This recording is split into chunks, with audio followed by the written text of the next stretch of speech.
An Israeli court has sentenced former Prime Minister Ehud Olmert to 6 years in prison for bribery and fined him 1 million shekels. He will be the first former head of government in Israel to be jailed.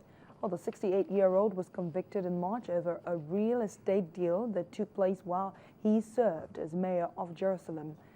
10 other government officials and business people were also convicted alongside Olmert. Well, the sentences handed down against 6 of them ranged from 3 to 7 years.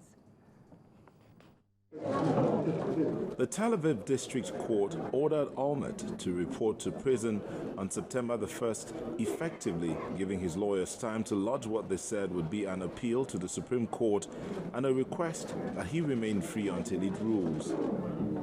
In passing sentence, Judge David Rosen said a public servant who takes bribes is akin to a traitor, calling Olmert a criminal who devoted most of his time to praiseworthy public service, but also lined his own pockets. Olmert's lawyer said his client maintained he had done no wrong. He did not take bribes. He didn't receive a bribe, and he still sees himself, according to his feelings, as innocent and will go with us to the Supreme Court to appeal. But Liad Ben-Ari, lawyer for the prosecution, said the sentencing was a difficult day for the country, but showed that nobody was above the law. The court today has spoken. Its words should be read and internalized. Whoever receives bribes and whoever gives bribes is corrupt, and whoever is corrupt, their fate is set to be jailed for a long time. 2 years ago, the veteran politician was acquitted for most of the major charges brought against him in separate cases involving his links to a U.S. businessman. Those corruption allegations forced Olmert's resignation as Prime Minister in 2008, and his acquittal had appeared to position him for a possible political comeback.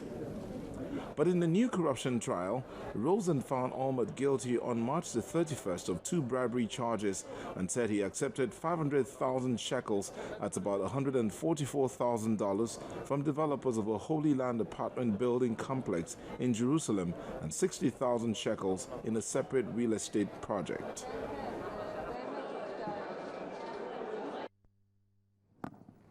Radical Muslim cleric Abu Hamza al-Mazri has denied being involved in the 1998 abduction of 16 Western tourists in Yemen, telling a jury he acted as a mouthpiece for the kidnap group. Given evidence for a 3rd day in New York, Abu Hamza said he had provided the kidnappers with a satellite phone, but said he had not known of the plot. The 56-year-old denies 11 kidnapping and terror counts, including the 1998 abductions. The Egyptian-born preacher was asked about his alleged involvement in the December 1998 abduction of 12 Britons, 2 Americans, and 2 Australians in southern Yemen.